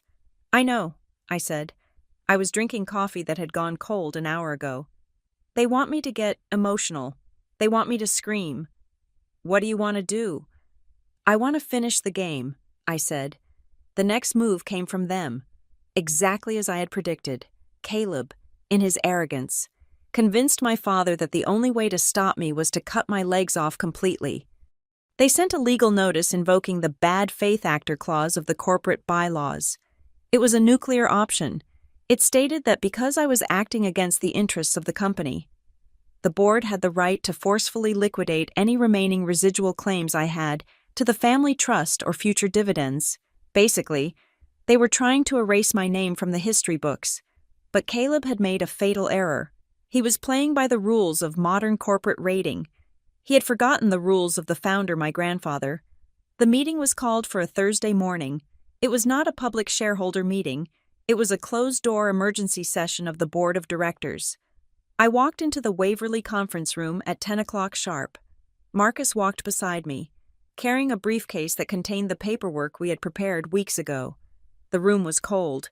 The air conditioning was blasting, or maybe it was just the reception. My father sat at the head of the long mahogany table. He looked terrible. His skin was gray, and there were tremors in his hands that he was trying to hide by gripping his pen. Caleb sat next to him, looking like a coiled snake. The rest of the board was there. Elliot Crane sat at the far end, his face unreadable. The other 4 members, 2 bankers and 2 old friends of my father, looked at the table, refusing to make eye contact with me. "You have some nerve showing up here," Graham said. His voice was raspy. "After what you have done in the papers." "You bought the ads, Dad," I said, taking a seat at the opposite end of the table. "I just read them." "Let us make this quick," Caleb interrupted. He slid a document across the polished wood. "This is a formal notification of forced liquidation. The board has voted. We are exercising our right to remove a hostile actor. You are being cashed out. Holly, completely. You take the check, you sign the release, and HJH LLC drops its claim on the debt. If you don't, we sue you for tortious interference and corporate espionage. I looked at the document. It was aggressive, it was mean, and it was the final nail in their coffin. You are forcing a sale, I asked, looking at the board members. You are all in agreement. You are stating, on the record, that you are compelling a family member to divest their interest against their will. We are, one of the bankers said, his voice thin. It is necessary for stability. I looked at Marcus. He nodded. Thank you, I said. By formally invoking the forced liquidation clause against a Class A family member, you have just activated the buy-sell trigger in Appendix B of the 1985 Charter. Caleb laughed. It was a dry, cracking sound. We went over this. Holly, you signed the settlement 6 weeks ago. You waived your rights. I signed the settlement, I corrected him. But if you recall, I crossed out the voluntary line and signed the involuntary separation line. And I included a note that all terms must adhere to the original company bylaws. Marcus opened his briefcase and produced a single, yellowed piece of paper. It was a copy of the original charter. According to the founder's bylaws, Marcus read, his voice projecting clearly, if the board attempts to force the buyout of a direct heir during a period where the company's debt-to-equity ratio exceeds 4-1, the heir has the right of first refusal to purchase the controlling interest at the current valuation to prevent asset stripping. Caleb's smile vanished. He snatched the paper. This is archaic, Caleb sputtered. This doesn't apply. We have a new operating agreement, which explicitly states that it does not supersede the founder's original protections regarding family lineage, Marcus countered. You missed that in your due diligence, Mr. Knox. You were too busy moving money to the Cayman Islands. The room went deathly silent. My father stood up. What did you say? I am not here to destroy the company, Dad, I said, keeping my eyes locked on his. I am here to save it, from him, and from you. You can't buy us out, Graham sneered. You don't have the capital. You are living in a studio apartment. You are bluffing. I am not bluffing, I said. I have already purchased 20% of your personal debt. I have the leverage. And regarding the capital for the buyout, I turned to Elliot Crane. Elliot cleared his throat. He tapped his cane on the floor. I have reviewed Holly's proposal, Elliot said, his voice rumbling like thunder. And I have reviewed the financials she provided regarding the consulting fees paid to Mr. Knox. I am backing her bid. You are what? Graham whispered. He looked like he had been shot. Elliot, we have been friends for 40 years. That is why I am doing this, Graham, Elliot said sadly. Because a friend doesn't let a friend drive off a cliff. You are broke, Graham. The company is hollow. You let this consultant gut the place while you played big shot at the country club. This is a conspiracy, Caleb shouted. He stood up, slamming his hands on the table. I will sue. I will tie this up in court for 10 years. You will never touch those shares. You can try, I said, but if you file a lawsuit, we will have to enter the discovery phase, and if we enter discovery, I will have to submit the evidence I have regarding the wire transfers. I pulled a thick envelope from my bag. I threw it onto the center of the table. It landed with a heavy thud. That contains the logs of the money laundering scheme you are running through the vendor accounts, I said, and the sworn affidavit of a whistleblower in the accounting department who watched you manipulate the server timestamps. Caleb looked at the envelope. He didn't touch it. He knew exactly what was inside. If the city sees that, I continued, the municipal contract is voided immediately. The company goes bankrupt tomorrow, and you, Caleb, go to federal prison. I looked at the board members. They were pale. They were realizing that they were sitting on a ticking bomb. So here's the choice, I said. Option A. We fight. I release the files. The company collapses. The investors lose everything. Caleb goes to jail. And Dad, you lose your reputation, your home, and your freedom. I paused. Option B. You accept my buyout offer. It is fair. It pays off the primary debt. It keeps the factory open. It reinstates the workers' benefits. And it allows Graham to retire with his dignity intact, keeping the title of founder, but with zero voting power. Caleb leaves today, with nothing. Graham sank back into his chair. He looked small. The titan of industry was gone, replaced by a frightened old man. "You would send your own father to jail?" he asked. His voice was trembling. "I am trying to keep you out of it, Dad," I said. "But you have to let go of the wheel. You crashed the car. You don't get to drive anymore." "This is blackmail," Caleb hissed. "No," I said. "Blackmail is what you did when you threatened to destroy my reputation if I didn't sign the settlement. This is just business. It is the exact same ruthless, cold calculation you taught me. Dad, I just learned it better than you thought I did." I stood up. "I am not going to argue anymore. I am not going to beg. The board has the evidence. You have the terms." "We need time to deliberate," one of the bankers said, wiping sweat from his forehead. "You don't have time," I said.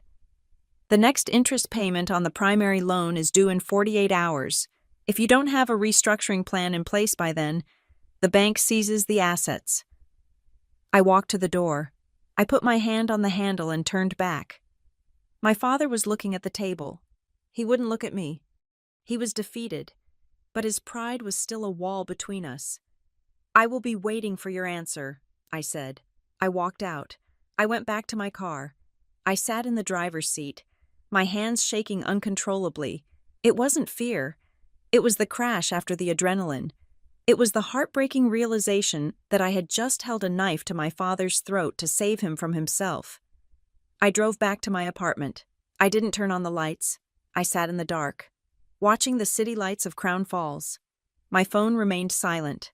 1 hour passed. 2 hours. They were stalling. They were trying to find a loophole. They were probably calling every lawyer in the state, trying to find a way to wiggle out of the trap I had built. I knew my father. He would never admit defeat until the absolute last second. He would think he could charm his way out, or bully his way out. I needed to close the door. I opened my laptop. I composed a new email. Subject: final notice. To Graham Waverly, Caleb Knox, Board of Directors. I didn't write a long emotional plea. I didn't rehash the legal arguments. They knew the law. They knew the stakes. I typed 9 words. 6 months. I'm done asking. Here's the offer. I attached the final, binding buyout agreement. I hit send. Then I turned off my phone. If they wanted to survive, they would sign. If they didn't, then the Waverly legacy would end tonight. And strangely, I was at peace with either outcome, because for the first time in my life, the decision wasn't theirs. It was mine. The document I sent was 10 pages long, but only one paragraph mattered. It was the term sheet for the acquisition of Waverly Tool and Forge by Holly James Holdings, LLC. It was not a suggestion. It was not a draft for discussion. It was a loaded gun placed gently on the boardroom table. I sat in my makeshift office, a card table pushed against the window of my studio apartment, watching the sun rise over the skyline of Crown Falls. I had not slept. I was running on adrenaline and lukewarm coffee. The offer was simple. My LLC would absorb the toxic debt I had already purchased. I would refinance the remaining liabilities through a consortium led by Elliott Crane. I would inject a modest amount of working capital to stabilize the supply chain, but the price was not money. The price was power.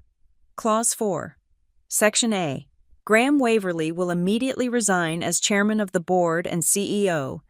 He will retain the title of founder emeritus, a non-executive role with no voting rights, no signatory power, and no access to company accounts. It was a castration of his authority. I was offering him a golden parachute, a ribbon to wear at parties, and a salary to keep up his country club dues. But I was taking away the one thing he actually cared about: his ability to say, "Do this," and watch people jump. The response came at 9 in the morning. It wasn't from a lawyer. It was a direct email from my father. "Holly, this is a fantasy. You do not have the capital to execute this buyout. You are playing poker with empty pockets. I will not resign. I will not negotiate with a terrorist. If you do not withdraw this offer by noon, I will have security ban you from the premises permanently." He still didn't get it. He thought this was a standard hostile takeover where the aggressor needs to buy 51% of the stock at market value. He thought I needed $10 million in cash to beat him. He forgot the golden rule of corporate finance. Equity is an opinion, debt is a fact, and I owned the facts. I didn't reply to his email. I picked up the phone and called Arthur Pym at First State Bank. "Mr. Pym," I said when he answered. "This is Holly James. As the holder of the participation interest in the Waverly Credit Facility, I am formally notifying you that the borrower has rejected a solvent restructuring plan." "I see," Pym said, his voice tight. "We received a copy of Mr. Waverly's rejection. He claims he is securing alternative financing." "He is not," I said. "He is stalling. The covenant regarding the tax lien cure period expires in 72 hours.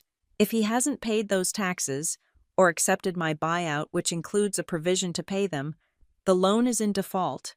At that point, as a creditor, I will vote to accelerate the debt." "If you accelerate," Pym said nervously, "the company goes into receivership. We all lose." "Exactly," I said. "So I suggest you call him. Tell him the bank supports the HJH offer. Tell him the bank prefers a change of management over a bankruptcy filing." "I will make the call," Pym said. I hung up. My father thought I was bluffing about the money, but I didn't need to buy his shares. I just needed to trigger the default. Once the company was in default, his shares were worth $0. I wasn't buying the house. I was foreclosing on the mortgage. But Caleb Knox was not going down without a fight. By noon, my alert started pinging. Caleb was frantic. He was burning up the phone lines, trying to find a white knight, an outside investor who would swoop in, pay off the debt, and keep Graham in charge and keep Caleb on the payroll. I saw an inquiry hit the credit bureau from a firm called Blackwood Capital in Chicago. They were a high-risk lender, the kind of place that charged 20% interest and took a pound of flesh. Caleb was trying to replace the bank debt with predatory loans. He was willing to bleed the company dry just to survive another month. I could not let that happen. I opened my laptop. I had prepared for this. I drafted a formal document, Notice of Material Adverse Change and Pending Litigation. It was a standard disclosure form. It listed the whistleblower complaint, the evidence of wire fraud, and the pending default on the city contract. It was factual, dry, and terrifying to any legitimate investor. I sent it directly to the compliance officer at Blackwood Capital. I wasn't slandering the company. I was merely performing my civic duty by ensuring that a potential investor had full visibility of the risks. If they lent money without knowing about the fraud, they could sue. By telling them, I made them liable if they proceeded. 2 hours later, my phone buzzed. It was a text from Dana Reese. "Caleb is screaming in his office." Blackwood pulled the term sheet. They said the risk profile is radioactive. I exhaled. One door closed. But Graham was desperate, and a desperate man is dangerous. The clock was ticking. 72 hours until the tax lien default became official. 72 hours until the bank seized the accounts. I sent a second email to the board of directors. "To the board, you have 72 hours. The deadline is Friday at 5 in the afternoon. Option A. You accept the HJH buyout. We recapitalize immediately. Operations continue. No public scandal. Option B. You support Graham. The loan defaults on Friday. The bank seizes assets on Monday. The whistleblower evidence regarding the consulting fees becomes public record in bankruptcy court. The city contract is voided. Choose." Wednesday passed in a blur of silence. The board was paralyzed. They were terrified of Graham, but they were more terrified of losing their own money. Thursday morning, the cracks began to show. I received a call from one of the junior board members, a man named Simmons who owned a chain of hardware stores. "Holly," he said, his voice hushed, "this is insane. Graham is tearing the place apart. He is shredding documents." "If he shreds documents," I said calmly, "he is committing a felony. Remind him of that." "He says you are bluffing," Simmons said. He says you won't pull the trigger because it would destroy your grandfather's legacy. He is the one destroying the legacy. Simmons, I said. I am the salvage crew. Which side are you on? I don't know, he whispered. He is very convincing. Thursday afternoon. The pressure mounted. The factory floor was buzzing with rumors. The workers knew something was wrong. Suppliers were putting deliveries on hold. The lifeblood of the business was freezing up. Graham decided to make his final stand. He called an emergency meeting at the house for Thursday night, not a board meeting, a family council. He invited the board members, Caleb, and his personal lawyer. He did not invite me, but I had eyes in the room. Elliot Crane was there, and Elliot had his phone on the table, face down, on an open line. I sat in my apartment, listening to the muffled voices coming through my speaker. She is a terrorist, Graham was shouting. I could hear the clink of glass. He was drinking. She is trying to steal this company because she is jealous, because she couldn't cut it in the real world. Graham, the bank is calling every hour, Simmons said. They are threatening to freeze the operating account. Let them call, Graham roared. I built this company. I am Waverly Tool. It does not exist without me. We have to consider the offer, another voice said. It sounded like the lawyer. The terms are not unreasonable. You keep the title. You keep the pension. I keep nothing if I don't have control. Graham slammed his hand on the table. I will not be a figurehead in my own house. Then, Caleb spoke up. His voice was smooth, oily. We don't have to accept the offer, Caleb said. We can counterattack. We can file an injunction against Holly for corporate sabotage. We claim that she tampered with the creditor relationships. We get a judge to freeze her LLC. That takes time, Simmons argued. We don't have time. We don't need much time, Caleb said. We just need enough to get past the Friday deadline. I have a draft here, a sworn statement from the board of directors. I heard the shuffle of paper. What is this? Elliot Crane asked. His voice was clear and close to the phone. It is a declaration of unity, Caleb said. It states that the board unanimously supports Graham Waverly, that we believe Holly James is acting in bad faith, and that her allegations of fraud are baseless slander manufactured by a disgruntled former employee. If we all sign this, we can show it to the judge tomorrow morning and get a restraining order against her buyout bid. My heart stopped. If they signed that if the board went on record saying my evidence was fake, it would muddy the waters. A judge might pause everything, and in that pause, Caleb could destroy the evidence, hide the money, or find a shady lender. Sign it, Graham commanded. Pass it around. Sign it. And we end this nonsense tonight. I held my breath. I gripped the edge of my desk. This was it. This was the moment where fear either won or lost. I will sign it, Caleb said. Scratch of a pen. Pass it to Simmons, Graham ordered. I heard the paper slide across the table. Simmons, Graham said, you have known me for 20 years. Sign the paper. Tell the world that my daughter is a liar. Silence. The static on the line hissed. Simmons, Graham warned. Don't make me ask twice. Graham, Simmons said. His voice was shaking, but it was distinct. I have known you for 20 years. That is true. Then sign. But I read the file she sent, Simmons said. I saw the wire transfers to the Cayman Islands. I saw the dates on the benefit cuts. It is fake, Caleb shouted. She forged it. It is not fake, Simmons said quietly, because I called the bank myself. The money left our account. It went to you, Caleb. Simmons, Graham roared. I can't sign this, Graham, Simmons said. If I sign this, I am perjuring myself. I am an accessory to fraud. You are fired, Graham screamed. Get out. You are off the board. You can't fire me, Simmons said. Not without a quorum. And you don't have a quorum. What are you doing? Graham demanded. I am signing something else, Simmons said. I heard the sound of a pen moving on paper, but it wasn't the Declaration of Unity. What is that? Caleb asked sharply. It is a proxy form, Simmons said. I am assigning my voting rights for the Friday meeting to Holly James Holdings, LLC. The room exploded. Traitor! Graham yelled. Get out of my house. I am leaving, Simmons said. And Graham, you should take the offer, because if you don't, I am going to the district attorney on Monday morning. I heard a door slam. Then Elliot spoke up. I think the meeting is adjourned. Graham, I will see you on Friday. I ended the call. I let out a breath that felt like it had been trapped in my lungs for 6 months. Simmons had flipped. The wall of silence had crumbled. Graham had tried to use the weight of family to crush me one last time.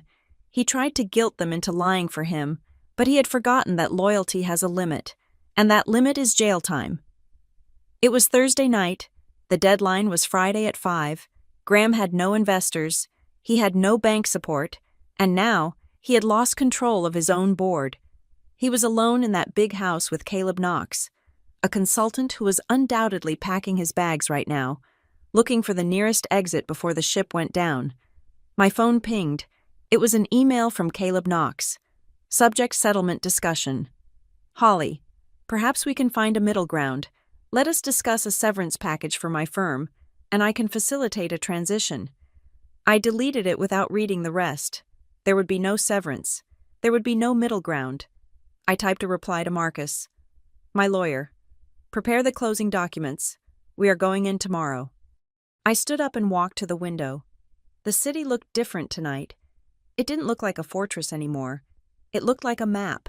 And for the first time, I was the one holding the compass. I had given them 72 hours. They had wasted 71 of them trying to kill the messenger. Now, they had 1 hour left to read the message. The endgame was here. And I wasn't bringing a lawyer to the final meeting. I was bringing the one thing my father couldn't argue with. I was bringing the truth. The Friday deadline arrived with a sky the color of bruised slate. The rain that had been threatening all week finally broke, hammering against the glass facade of the Waverly Tool and Forge headquarters. It was fitting weather for a funeral, which, in a way, it was the funeral of an era. The special shareholder meeting was held in the main boardroom on the top floor. The press had been barred from the building, but they were swarming the lobby downstairs. I could feel their presence, a low-frequency hum of speculation and rumor that vibrated through the concrete floors. They knew something was happening. They just didn't know that the headline wasn't going to be bankruptcy. It was going to be revolution. I walked into the room at 4:55 in the afternoon. I was alone. I didn't bring Marcus, my lawyer. I didn't need him to hold my hand anymore. I was wearing the same charcoal suit I had worn to the pension fund office, the uniform of the person I had become a closer. The room was full. The entire board of directors was seated. At the head of the table sat my father, Graham Waverly. To his right was Caleb Knox. Graham looked terrible. His face was a map of sleepless nights, his eyes bloodshot and darting. But when he saw me enter, he straightened his spine. He adjusted his tie. He tried to summon the ghost of the man who had terrified subordinates for 40 years. You are late, Graham said. His voice was brittle, trying for authority but landing on exhaustion. We were about to adjourn. I am 5 minutes early. Dad, I said, placing my briefcase on the opposite end of the table. Check your watch. It might be running slow, just like your reaction time. Watch your tone, Graham snapped. You may have manipulated Simmons, and you may have tricked the bank, but in this room, you are still just a former employee, an insolent child who thinks she can sit at the grown-ups' table. He was trying to bait me. He wanted the angry daughter. He wanted the shouting match. I didn't give it to him. I pulled out a chair and sat down. I opened my briefcase. I am not here as your daughter, I said, my voice flat and devoid of emotion. I am here as the majority creditor of this institution, and I am here to collect. I slid 3 documents across the polished mahogany surface. They fanned out perfectly. Document 1, I said. The buyout offer from Holly James Holdings, LLC. Fully financed, fully guaranteed. Document 2, I continued. The certified copy of the founder's bylaws, specifically the buy-sell trigger regarding involuntary separation during a period of high leverage. And document 3, I finished, pointing to the last paper, the certificate of debt assignment, proving that I own 20% of your personal liabilities and hold the controlling interest in the company's primary credit facility. Caleb Knox scoffed. He leaned back in his chair, feigning boredom. We know what you have. Holly, we have seen the emails, but you are forgetting something. To exercise the debt covenant, you need a material breach, and despite your little threats, we made the interest payment this morning. We are current. You can't touch us. He smiled. It was a smug, predatory smile. He thought he had won on a technicality. You are right, Caleb, I said. You made the interest payment. But you missed the fine print in the loan agreement regarding qualified expenditures. I pulled one last piece of paper from my folder.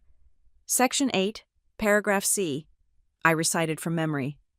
Any expenditure exceeding $50,000 that is not directly related to operations or approved capital improvements constitutes a misappropriation of funds and triggers an immediate default. The room went quiet. The sound of the rain against the window seemed to get louder. Last week, I said, locking eyes with my father, you authorized a wire transfer of $200,000 to KNX Consulting. You labeled it retainer. But according to the invoices I obtained, KNX Consulting has provided no deliverables, no reports, and no hours billed for that period. Furthermore, that money was immediately routed to an offshore account. Graham went pale. He looked at Caleb. Caleb stopped smiling. That is a non-qualified expenditure, I said. It is embezzlement masquerading as a business expense, and because you used company funds to pay a personal kickback, you violated the covenant of the debt that I own. I stood up and placed my hands on the table. The loan is in default as of yesterday. I am not asking for the money back. I am exercising my right as the primary creditor to demand an immediate change of management to protect my collateral. I looked at the board members. They were staring at me, wide-eyed. They realized I wasn't threatening to sue. I was telling them that I already owned the building they were sitting in. The proposal is on the table, I said. Graham steps down. I take over as interim CEO. We recapitalize. We save the city contract. We save the workers' jobs. And if we refuse, a board member asked shakily, then I foreclose.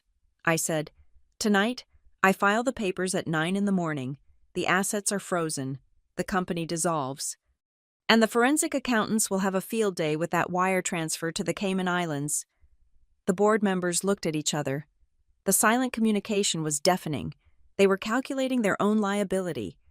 They were realizing that Graham Waverly was no longer a leader. He was a liability. I move to vote, Elliot Crane said from the side of the table. Seconded, said the man sitting next to him. You can't do this, Graham shouted. He stood up, knocking his chair over. I built this. I am the chairman. Not anymore, Graham, Elliot said softly, all in favor of the restructuring plan. Every hand in the room went up, except for Graham's and Caleb's. Motion carries, Elliot said. Graham, you are relieved of signatory power effective immediately. Graham slumped back against the wall. He looked like a balloon that had been punctured. But Caleb wasn't done. He stood up, adjusting his suit jacket. Fine, Caleb spat. You want the sinking ship? Take it. I resign. My firm will expect the remainder of our contract paid out by Monday, or we will sue for breach. He turned to leave. Sit down, Caleb, I said. My voice cracked through the room like a whip. Caleb froze. I am not paying you a severance, I said, and you are not resigning. I picked up the remote control for the wall-mounted screen. I pressed a button. An image appeared on the screen. It was the whistleblower file Dana had given me, and next to it, the court records from Ohio regarding Stratus Capital and the predatory restructuring lawsuits. This is a formal motion to terminate the contract with Knox Consulting for cause, I said to the board. Specifically, for fraud, misrepresentation, and conspiracy to commit embezzlement. Caleb turned purple. You can't prove that. I have the server logs, I said calmly. I have the timestamps where you tried to frame me. And I have the sworn affidavit of the accountant you tried to bully into helping you. I pointed to the door. You are fired. Caleb, security is waiting in the hall. If you try to take a laptop, a file, or even a stapler, I will have you arrested for corporate theft. The police are already in the lobby. Caleb looked at the board. Nobody looked back. He looked at Graham. Graham was staring at the floor, defeated. Caleb sneered at me. You think you won? You just bought a corpse. Get out, I said. He left. The heavy door clicked shut behind him. The silence that followed was heavy, thick with the tension of a king losing his crown. One by one, the board members gathered their papers and left the room. They knew this was a family moment now. They knew they were just spectators to the final act. Finally, it was just me and my father. The rain lashed against the glass. The room was dim. Graham walked slowly to the table. He picked up the pen that was lying next to the transfer agreement. His hand was shaking. He looked old. For the first time, I saw the wrinkles, the gray skin, the fear. He looked at me. His eyes were wet. Con, he whispered, using the affectionate term he hadn't used since I was 10. Did you do all this just to get back at me? Is this revenge? I looked at him. I looked at the man who had been my hero, then my boss, then my tormentor. I felt a pang of sadness, sharp and deep, but I didn't let it sway me. No, Dad, I said. My voice was soft, but it was steady. Revenge is about hurting someone because you are angry. I am not angry anymore. Then why? He asked. Why humiliate me? Why take it all? Because you were dangerous, I said. You were hurting the people you were supposed to protect. You were hurting the workers. You were hurting the city. You were hurting yourself. I walked over to him. I gently pushed the paper closer to his hand. I didn't do this to destroy you, I said. I did this to disarm you. I did it so you can't use your power as a weapon anymore. Graham looked at the paper. He looked at the line marked Founder Emeritus. He realized, in that moment, that I was the only one who had actually told him the truth. Caleb had lied to him. The board had placated him. I was the only one who loved the company enough to stop him from killing it. He uncapped the pen. He signed his name, Graham Waverly. It was a shaky signature, not the bold scrawl he usually used, but it was legal. He put the pen down. It is done, he whispered. Thank you, I said. I picked up the document. I checked the signature. The ink was still wet, glistening in the dim light. Graham turned and walked toward the private elevator. He didn't look back. He looked like a man walking into a long, quiet retirement. I stood alone at the head of the table. I placed my hand on the back of the leather chair, the chair I had been forbidden to sit in for 27 years. I didn't sit down, not yet. I looked out the window at the factory complex below. The shift change whistle blew. I could see the workers walking to their cars. They didn't know it yet, but their pensions were safe. Their health benefits were coming back. The company was safe. My phone buzzed. It was a text from Dana. Did it work? I typed back. We own the table. I picked up my briefcase. I walked to the door.